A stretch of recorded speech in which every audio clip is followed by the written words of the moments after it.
Hello student, welcome back to geography class. तो अपने 12वीं क्लास जो इंग्लिश मीडियम की ज्योग्राफी है उसके अंदर आज चैप्टर 19 स्टार्ट करने जा रहे हैं।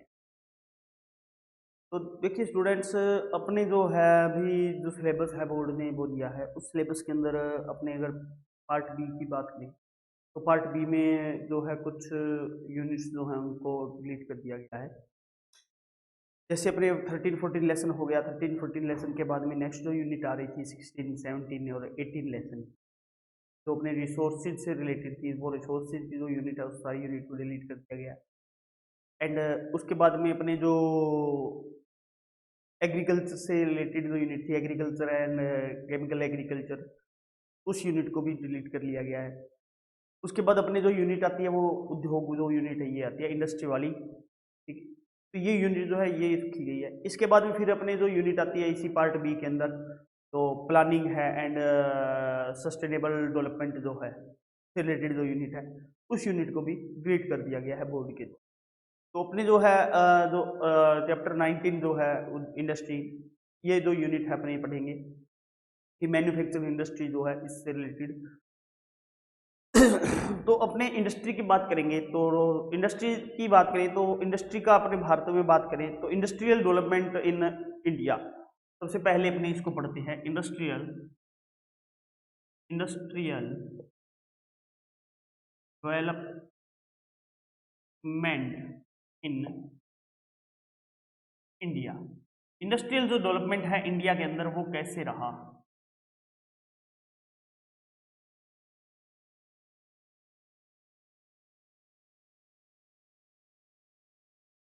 In India, industrial development India का किस प्रकार से रहा उसकी बात करें तो देखिए इंडिया की अगर बात करें तो इंडिया में अपने एनिशियंट टाइम से ही जो कोटेज इंडस्ट्री जो थी, ठीक है, कोटेज इंडस्ट्री जो थी, इस कोटेज इंडस्ट्री का काफी डेवलपमेंट था। यानी एनिशियंट टाइम से ही अगर इंडिया में देखा जाए तो जो अपने कोटेज इंडस्ट्री है, इस कोटेज इंडस्ट्री के अपने को यहाँ पर जो है प्रमाण मिलते हैं, या अपने ये कह सकते हैं भाई अपने को इसका जो एविडेंस जो है वो एविडेंस अपने जो इंडस सिविलाइजेशन जो थी, इंडस सिविलाइजेशन जो थी, इस इंडस सिविलाइजेशन से अपने को एविडेंस मिलते हैं कोटेज इंडस्ट्री के भी। इंडिया के अंदर कोटेज इंडस्ट्री चलती थी, उस कोटेज इंडस्ट्री से। तो ये जो इंडस सिविलाइजेशन का जो टाइम पीरियड था, इस टाइम पीरियड के अंदर अपने जो है कॉटन क्लोथ्स हैं, ठीक है, उनके बारे में, एंड जो यूटेंसिल्स जो हैं यहाँ बनाए जाते थे अपने, उन यूटेंसिल्स के बारे में, अपने जो ब्रॉन्ज यूटेंसिल्स हैं उनके बारे में, एंड क्ले पोइट्री जो है उस क्ले पोइट्री के बारे में अपने को जो है पता चलता है। 18th सेंचुरी की बात होती है तो 18th सेंचुरी के अंदर अपने जो है इंडिया के अंदर शिप बिल्डर जो है, ठीक है, 18th सेंचुरी की बात करें 18th सेंचुरी में तो शिप बिल्डर जो इंडस्ट्री है, इस शिप बिल्डर इंडस्ट्री का भी काफी डेवलपमेंट था इंडिया में, बहुत ज्यादा जो डेवलपमेंट है इसका हो गया था। एंड इंडिया की बात की जाए तो यहाँ पर हाई क्वालिटी के क्लोथ्स जो है वो बनते थे, ऑर्नामेंट्स बनते थे, ठीक है, एंड जो अपने मटेरियल के यूटेंसिल्स वगैरह जो हैं वो यहाँ पर बनते थे। एंड इसके अलावा जो सजावट का सामान है वो भी यहाँ पर मिलता था। तो ये सामान यहाँ से भारत से जो अदर कंट्रीज जो थी उन अदर कंट्रीज के अंदर एक्सपोर्ट किया जाता था, ठीक है। अदर कंट्रीज में एक्सपोर्ट तो कर देते थे, अब अदर कंट्रीज में एक्सपोर्ट हो गया तो अदर कंट्रीज में एक्सपोर्ट होने के बाद अदर कंट्री से इंडिया के अंदर जो है गोल्ड आता था बहुत ज्यादा मात्रा के अंदर। जब बहुत ज्यादा मात्रा में गोल्ड इंडिया के अंदर आता था तो इंडिया में गोल्ड जो था बहुत था, तो गोल्ड बहुत ज्यादा होने के कारण इसको गोल्डन बर्ड के नाम से जाना था, यानी सोने की जो चिड़िया है उसके नाम से इसको कहा जाता था गोल्डन बर्ड, सोने की चिड़िया जो है उसके नेम से इसको जाना जाता था इंडिया को। तो देखिए इसके बाद क्या हुआ, ब्रिटिश जो रूल है वो इंडिया के अंदर था, तो ब्रिटिश रूल ने अपनी जो कुछ पॉलिसीज बनाई एंड जो इंडस्ट्रियल रिवोल्यूशन का जो डेवलपमेंट हुआ उस डेवलपमेंट के कारण जो हैंडमेड आर्ट जो थी इंडिया के अंदर, वो हैंडमेड जो आर्ट थी वो सारी की सारी यहाँ पर खत्म हो गई। एंड उसके बाद जो इंडिया था वो सिर्फ अपने जो है इंडिया जो था वो सिर्फ रॉ मटेरियल जो है उस रॉ मटेरियल को भेजने वाली एक मार्केट बनकर रह गया। ब्रिटिश जो ये रूल का पीरियड जो था, इस ब्रिटिश रूल के पीरियड के अंदर टू टाइप के जो अपने इंडस्ट्रीज थी उन इंडस्ट्रीज को काफी जो है इंपॉर्टेंस दी गई। भी टू टाइप की जो इंडस्ट्रीज थी उनको इंपॉर्टेंस दी गई, टू टाइप की इंडस्ट्रीज को क्यों दी गई? क्योंकि देखिए क्या था, एक तो जो अपने ब्रिटेन के अंदर जो इंडस्ट्रीज थी वो इंडस्ट्रीज जो डिमांड थी इंडियन मार्केट के अंदर उस डिमांड को पूरा नहीं कर पा रही। एंड सेकंड जो इसमें कारण आता है, सेकंड जो रीजन आता है वो सेकंड रीजन ये आता है भी जो रॉ मटेरियल जो था उस रॉ मटेरियल को जो ब्रिटेन है वहां पर वो जो पहुंचाना बहुत ज्यादा कॉस्टली पड़ रहा था, महंगा पड़ रहा था। तो उस लिए अपने जो है इंडिया के अंदर टू टाइप्स की जो इंडस्ट्रीज थी उनका अपने डेवलपमेंट हुआ। दो प्रकार की जो इंडस्ट्री उनको मिला, जिसमें अपने आ जाता है कॉटन क्लॉथ वाली इंडस्ट्री आ जाती है, ठीक है, वुलन इंडस्ट्री आ जाती है, सीमेंट इंडस्ट्री आ जाती है, एंड शुगर इंडस्ट्री आ जाती है, जूट इंडस्ट्री जो है वो आ जाती है। तो इनका यहाँ पे विकास हुआ। तो इस प्रकार से जो है इनका विकास होना स्टार्ट हो गया इंडिया के अंदर। इंडिया के अंदर अगर बात करें अभी डेवलपमेंट होना कैसे स्टार्ट हुआ, तो अपने जो है आयरन ठीक है, आयरन एंड स्टील इंडस्ट्री जो है इसके द्वारा ही स्टार्ट हुआ डेवलपमेंट जो है। वो कैसे स्टार्ट हुआ? जो आयरन एंड स्टील इंडस्ट्री जो थी उससे अपने स्टार्ट हुआ। Iron and steel industry, iron and steel industry जो है इसके द्वारा हुआ। आयरन एंड स्टील इंडस्ट्री जो है इसका फर्स्ट जो ये इंडस्ट्री लगाई गई, ये लगाई गई थी 1779 में, 1779 में तमिलनाडु में, तमिलनाडु के अकार्ट जिला था इसका तमिलनाडु का, उस अकार्ट जिले में अपने जो है ये सबसे पहले जो स्टेबलाइज की गई। लेकिन ये जो थी वो अनसक्सेस रही,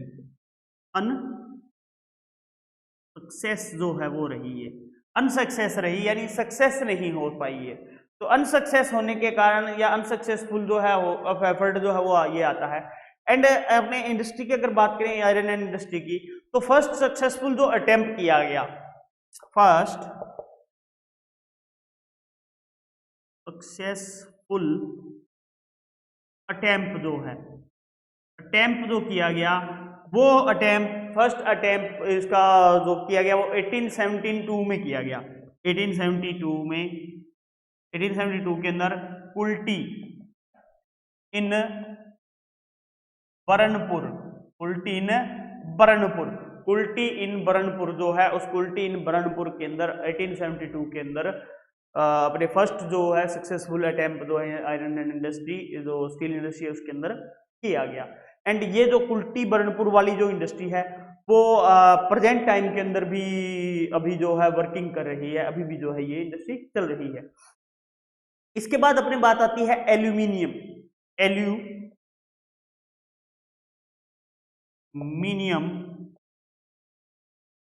इंडस्ट्रीज, एल्यूमिनियम इंडस्ट्री। अब एल्यूमिनियम इंडस्ट्री की बात करें, एल्यूमिनियम इंडस्ट्री, एल्यूमिनियम इंडस्ट्री। अब एल्यूमिनियम इंडस्ट्री की बात कर रहे हैं अपने, तो एल्यूमिनियम इंडस्ट्री की अगर बात करें तो एल्यूमिनियम इंडस्ट्री का जो अपने फर्स्ट जो अटेम्प्ट किया गया वो अटेम्प्ट अपने स्टेबलाइज जो की गई थी वो की गई थी अपने 1837 के अंदर। एल्यूमिनियम इंडस्ट्री 1837 में जेके नगर पश्चिम वेस्ट बंगाल के अंदर जो है 1837 के अंदर जेके नगर में वेस्ट बंगाल के अंदर जो है एल्यूमिनियम इंडस्ट्री का फर्स्ट जो अपने यूनिट जो है वो लगाई गई। इसके बाद अपने बात आती है 1904 की, 1904 की, 1904 में सीमेंट इंडस्ट्री जो है, सीमेंट इंडस्ट्री जो है इस सीमेंट इंडस्ट्री को स्टेबलाइज किया गया 1904 के अंदर, और 1904 के अंदर ये स्टेबलाइज की गई थी चेन्नई में।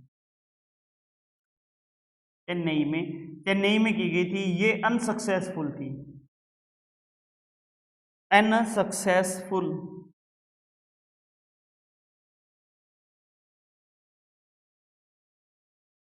अनसक्सेसफुल जो है वो रही है, अनसक्सेसफुल जो है वो रही इंडस्ट्री सीमेंट इंडस्ट्री। ठीक है, 1904 के अंदर ये की गई। इसके बाद अपने देखिए 1906 में बात आती है अपनी केमिकल फर्टिलाइजर इंडस्ट्री की। ठीक है, 1906 है, 1906 के अंदर 1906 के अंदर 1906 में केमिकल फर्टिलाइजर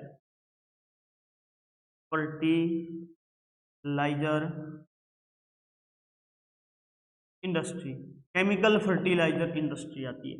तो केमिकल फर्टिलाइजर इंडस्ट्री जो है वो 1906 के अंदर लगाई गई।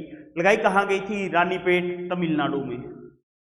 रानीपेट तमिलनाडु, रानीपेट तमिलनाडु के अंदर ये इंडस्ट्री लगाई गई। और इसके अंदर अपने जो है सुपर फास्फेट जो यूनिट है उस यूनिट की इसमें स्थापना जो है वो की गई थी, स्टेबलाइजमेंट किया गया। अब यहाँ पे जो डेवलपमेंट हो रहा था, इंडस्ट्रियल जो डेवलपमेंट हो रहा था, इस इंडस्ट्रियल डेवलपमेंट को करने के लिए 1923 के अंदर 1923 में इंडस्ट्रीज पॉलिसीज जो है वो बनाई गई। 1923 के अंदर इंडस्ट्री पॉलिसी जो है वो बनाई गई। ये इंडस्ट्रियल जो पॉलिसी थी, या इंडस्ट्रीज जो पॉलिसी जो थी, इस इंडस्ट्रियल पॉलिसी के कारण इंडस्ट्रियल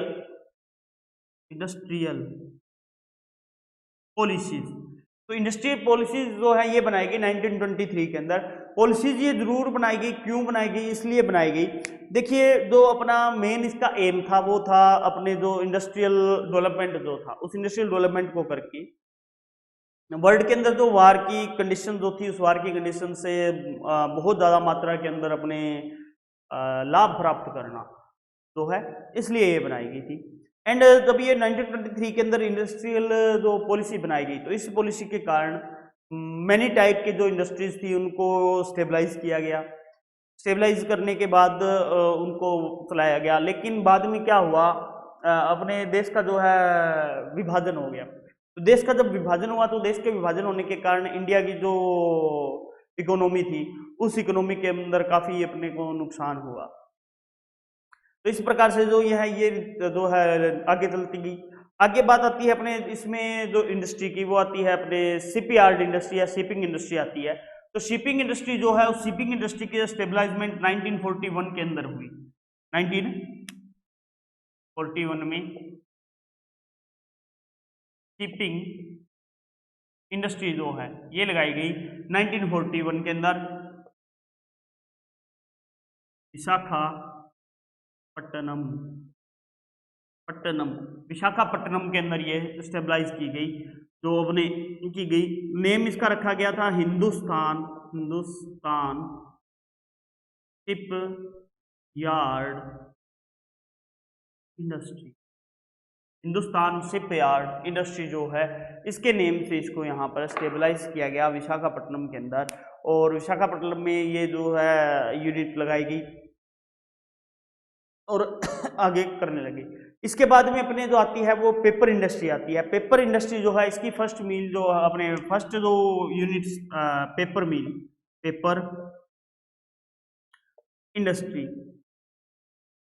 इंडस्ट्री आती है। तो पेपर इंडस्ट्री जो है ये अपने वेस्ट बंगाल जो है, उस वेस्ट बंगाल के अंदर पेपर इंडस्ट्री जो है ये अपने जो है वेस्ट बंगाल का श्रीरामपुर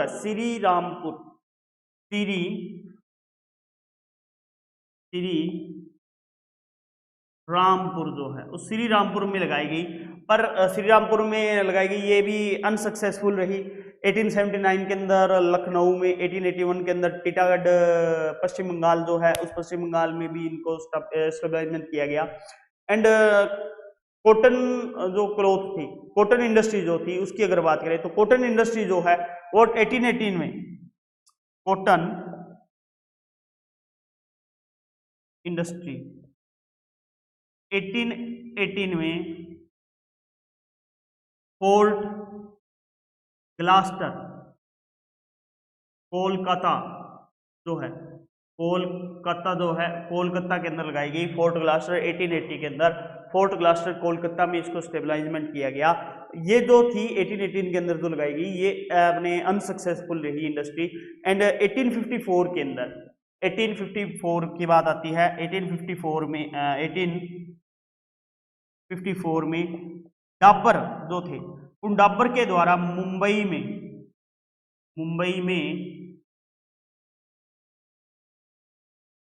मुंबई के अंदर फर्स्ट सक्सेसफुल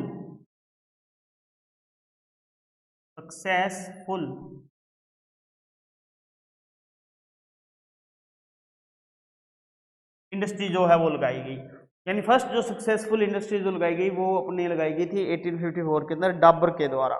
सक्सेसफुल इंडस्ट्री जो है, ठीक है, लगाई गई डाबर के द्वारा। तो डाबर ने वहां पर लगाई अपने फर्स्ट जो सक्सेसफुल इंडस्ट्री है 1854 के अंदर मुंबई के अंदर कॉटन क्लॉथ की। अब कॉटन क्लॉथ के बाद में बात आती है अपने फर्स्ट जो वुलन इंडस्ट्री है, वो फर्स्ट वुलन इंडस्ट्री 1867 के अंदर कानपुर में लगाई गई थी। रेड इमली जो है, उस रेड इमली के नेम से जो है इसको स्टार्ट किया गया। एंड इसके बाद after independence economic and social जो एम्स थे, उन इकोनॉमिक और सोशल एम्स को पूरा करने के लिए सबसे पहले जो है अपने 6 अप्रैल 1984 को 6 अप्रैल 1948 को इंडस्ट्रियल पॉलिसी जो है वो लागू की गई। इंडस्ट्रियल पॉलिसी, तो इंडस्ट्रियल जो पॉलिसी थी, उस इंडस्ट्रियल पॉलिसी को अपने यहाँ पर जो है वो लागू किया गया। पॉलिसी को इंडस्ट्रियल पॉलिसी, तो इंडस्ट्रियल जो पॉलिसी थी, इस इंडस्ट्रियल पॉलिसी को यहाँ पर लागू किया गया और पॉलिसी जो है वो बनाई दी गई। ये पॉलिसी जो है क्यों बनाई गई? क्योंकि जो रीजनल अपने अनबैलेंस जो था, उस रीजनल अनबैलेंस को यहाँ पे कम करने के लिए जो है ये पॉलिसी बनाई गई थी। इसके बाद अपने जो आगे आता है वो आता है आयरन एंड स्टील इंडस्ट्री। ये तो डेवलपमेंट जो है उसके डेवलपमेंट के बारे में हो गया। अभी इस प्रकार से जो है डेवलपमेंट किया गया इंडस्ट्री का भारत के अंदर। आगे जो आता है वो आता है आयरन एंड स्टील इंडस्ट्री जो है उसकी विशेषता या कैरेक्टरिस्टिक्स, कैसे इसका डेवलपमेंट हुआ। आयरन एंड स्टील कंपनी, देखिए आयरन एंड स्टील कंपनी की अगर बात की जाए तो ये जो है एक अपने कह सकते हैं अभी इंफ्रास्ट्रक्चर इंडस्ट्री जो है, या ये कह सकते हैं अभी ये जो है जो इंडस्ट्री जो है वो एक आधार होता है दूसरे जो प्रोडक्ट्स होते हैं, दूसरे जो इंडस्ट्री होती हैं उसके लिए। यहाँ पे देखिए जो प्रोडक्शन किया जाता है उस प्रोडक्शन से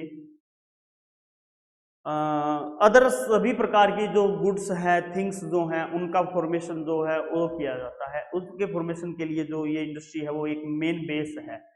एंड जो है कोई भी कंट्री जो है उस कंट्री का जो डेवलपमेंट है, इंडस्ट्रियल डेवलपमेंट जो है, वो इंडस्ट्रियल डेवलपमेंट की जो नींव है वो नींव अपने जो आयरन एंड स्टील जो इंडस्ट्री होती है यही होती है। इंडिया की अगर बात करें तो इंडिया के अंदर देखिए अपने एंशिएंट टाइम से ही तो आयरन एंड स्टील जो इंडस्ट्री है इसके यहाँ पे काफ़ी अपने को एग्जांपल देखने को मिलते हैं। एंड यहाँ पर जो है अपने मेल्टिंग, कास्टिंग एंड मैन्युफैक्चरिंग जो आयरन है उसका यहाँ पे वर्क किया जाता था। And iron and steel company की जो यहाँ पे मैन्युफैक्चरिंग होती थी वो गुड क्वालिटी की इंडिया के अंदर होती थी।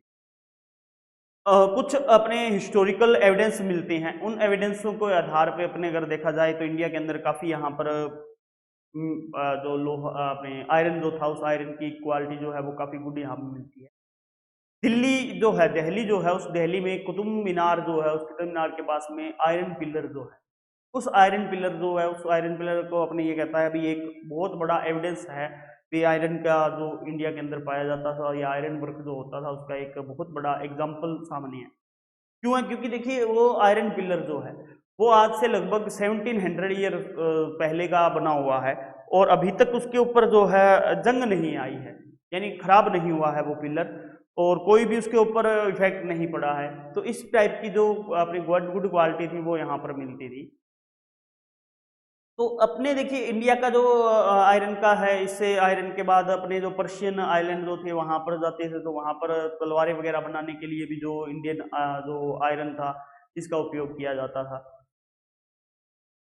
अब इंडिया के अंदर अगर बात करें अपने, तो इंडिया में जो आयरन इंडस्ट्री जो है, इस आयरन इंडस्ट्री का अपने ये मानने भी, जो इंडिया के अंदर फर्स्ट जो प्लांट है वो कहाँ लगाया गया या कैसे इसका जो है विकास स्टार्ट हुआ, तो इंडिया के अंदर जो फर्स्ट प्लांट लगाया गया आयरन एंड स्टील इंडस्ट्री का, वो लगाया गया था 1872 में। 1872 के अंदर लगाया गया, ओ सॉरी 1872 में नहीं, 1870 के अंदर, 1870 में, 1870 के अंदर जो है पहला जो प्लांट है वो लगाया गया।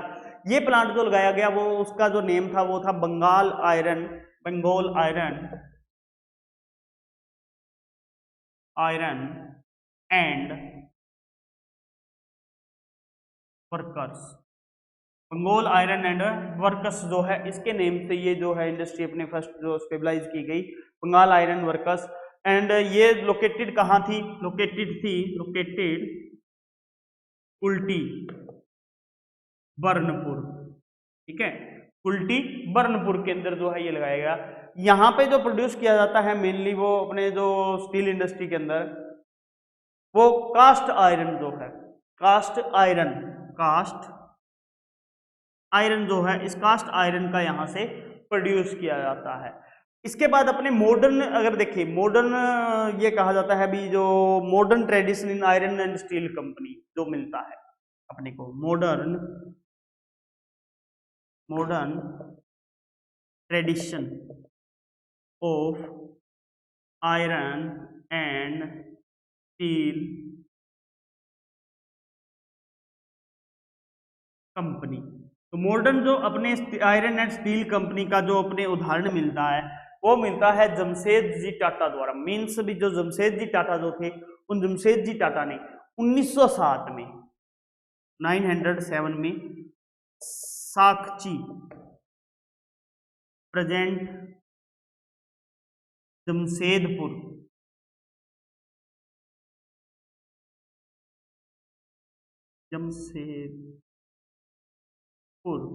प्रेजेंट जमशेदपुर यानी साकची में 1907 के अंदर फर्स्ट जो अपने modern traditional iron and steel company का जो एग्जांपल मिलता है वो 1907 में साकची नामक स्थान पे मिलता है।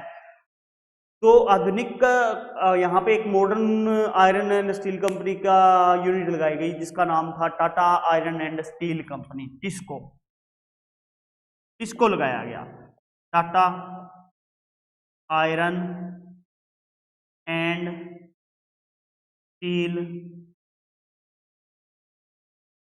कंपनी, स्टील कंपनी टिस्को जो है, Tata iron and steel company जो है ये स्थापित की गई। एंड इसके आफ्टर 1923 की बात आती है, तो 1923 के अंदर अपने इसी के बाद, टिस्को के बाद ही 1923 में भद्रावती में सॉरी नहीं 1907 के बाद 1923 नहीं आता, 1907 के बाद 1990 यानी 1919 में बात आती है। 1919 में बर्नपुर में, बर्नपुर के अंदर इसको लगाया गया, इसको, इसको का मीन है Indian iron and steel company. तो ये दोनों जो थे यानी टिस्को और इसको, ये जो थे ये प्राइवेट सेक्टर के, प्राइवेट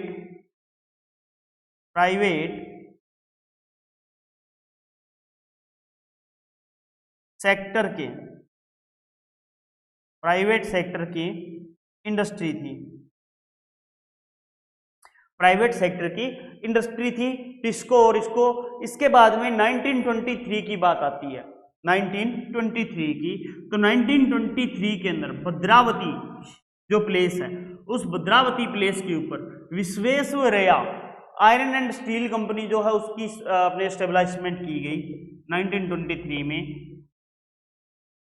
भद्रावती जो प्लेस था उस प्लेस पर विश्वेश्वरैया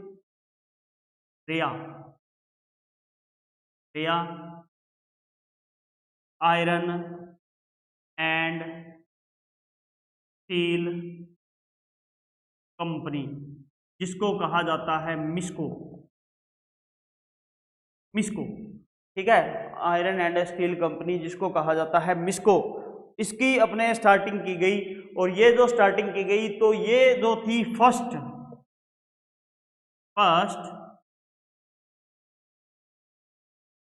जो यूनिट मानी जाती है, किसकी मानी जाती है, ये फर्स्ट यूनिट जो मानी जाती है भद्रावती वाली, पब्लिक सेक्टर की मानी जाती है। फर्स्ट यूनिट पब्लिक सेक्टर में, पब्लिक सेक्टर में, तो पब्लिक सेक्टर के अंदर फर्स्ट यूनिट जो है वो भद्रावती को माना जाता है। भद्रावती जो है ये पब्लिक सेक्टर की फर्स्ट जो यूनिट है उसके रूप में इसने कार्य स्टार्ट किया। इसके अलावा अपने भिलाई छत्तीसगढ़ के अंदर अपने जो सोवियत यूनियन है उसकी हेल्प से, एंड दुर्गापुर वेस्ट बंगाल के अंदर ब्रिटेन की हेल्प से, एंड राउरकेला ओडिशा में जर्मनी जो है उसकी हेल्प से जो यूनिट्स जो हैं उनकी स्टेबलाइजमेंट किया गया। 1936 की अपने बात आती है तो 1936 के अंदर कुल्टी एंड हीरापुर दो अपने यूनिट्स जो थी, इन यूनिट्स को Indian iron and steel company जो थी उसमें अपने मर्ज कर लिया गया। एंड 1953 के अंदर जो बर्नपुर यूनिट थी उस बर्नपुर यूनिट को भी इंडियन आयरन एंड स्टील जो वर्कर्स थी उस कंपनी जो थी उस कंपनी के अंदर मर्ज कर लिया गया। एंड फिर अपने फोर्थ 5 ईयर प्लानिंग आता है। फोर्थ 5 ईयर प्लानिंग के अंदर जो प्रेजेंट टाइम की उनकी जो प्रोडक्शन जो क्वांटिटी जो थी उस प्रोडक्शन क्वांटिटी को बढ़ाने के लिए कुछ यहाँ पे new iron and steel company जो थी उनकी स्थापना की गई, स्टेबलाइजमेंट किया गया। जैसे सेलम के अंदर तमिलनाडु, एंड विजयनगर कर्नाटका में, विशाखापट्टनम आंध्र प्रदेश के अंदर, एंड 1978 के अंदर जो Bokaro iron and steel company जो थी उस बोकारो का जो फर्स्ट लेवल जो था वो अपने कंप्लीट हो गया। और कंप्लीट होने के बाद यहाँ पे जो आयरन उत्पाद था या स्टील जो उत्पाद था वो प्रोड्यूस जो था वो भी बढ़ गया। एंड 1974 के अंदर गवर्नमेंट ने सेल की स्थापना कर दी, steel authority and authority of India जो है उसकी यहाँ पे स्थापना कर दी गई। और ये जो स्टेबलाइजमेंट की गई इसका मेन जो उद्देश्य क्या था, इसका जो मेन एम था वो ये था भाई जो डेवलपमेंट हो रहा है आयरन इंडस्ट्री के अंदर उसका डेवलपमेंट कराने की जो अपने जिम्मेवारी जो थी वो सारी की सारी इसको दी गई, यानी रिस्पॉन्सिबिलिटी जो है वो इसे सौंप दी गई। अब ये जो सेल था, सेल के जो नीचे जो काम करने वाले जो अपने इंडस्ट्रीज थी उनमें भिलाई है, दुर्गापुर है, राउरकेला, बोकारो एंड बर्नपुर जो यूनिट्स हैं, इन बर्नपुर यूनिट्स को इसमें इंक्लूड कर लिया गया। 14 जुलाई 1976 की बात आती है तो उसमें जो इसको जो थी इसको को सरकार ने जो है अपने अंडर ले लिया, एंड उसको सेल जो है उस सेल में उसको मर्ज कर दिया गया। तो इस प्रकार से इसका जो है अपने इंडस्ट्री का यहाँ पे विकास होता है। एंड जो अपने 2014 की बात आती है, 2014 के अंदर भारत जो है इंडिया की बात करें तो इंडिया के अंदर जो अपने रॉ आयरन जो था उस रॉ आयरन का जो प्रोडक्शन जो था उसके अंदर चाइना, जापान एंड यूएसए के आफ्टर अपने 4th प्लेस के ऊपर रहा। 2015 के अंदर ये जो है 3rd जो पोजीशन है उस पर आ गया। एंड 2014 एंड 15 की बात करें तो जो पिग आयरन है उस पिग आयरन का यहाँ पे प्रोडक्शन इंडिया के अंदर 9.69 मिलियन हुआ। स्पोज आयरन की अगर बात की जाए तो 20.38 मिलियन टन हुआ। एंड जो टोटल अपने तैयार जो आयरन था वो उसका अगर देखा जाए तो 91.45 मिलियन जो टन उसका जो प्रोडक्शन जो है वो रहा। 2014 एंड 50 की बात करें तो 2014-50 के अंदर इंडिया ने 9.32 मिलियन टन जो है वो रेडी अपने जो आयरन था उसको अपने एक्सपोर्ट किया उसको, एंड 5.59 मिलियन टन का उसने इंपोर्ट किया। तो इस टाइप से जो है इंडिया का लोहा जो आयरन एंड स्टील जो इंडस्ट्री है उसके बारे में अपने जो है वो आता है। इसके बाद जो नेक्स्ट बचता है वो अपने नेक्स्ट क्लास में करेंगे। आज के लिए इतना ही, थैंक यू।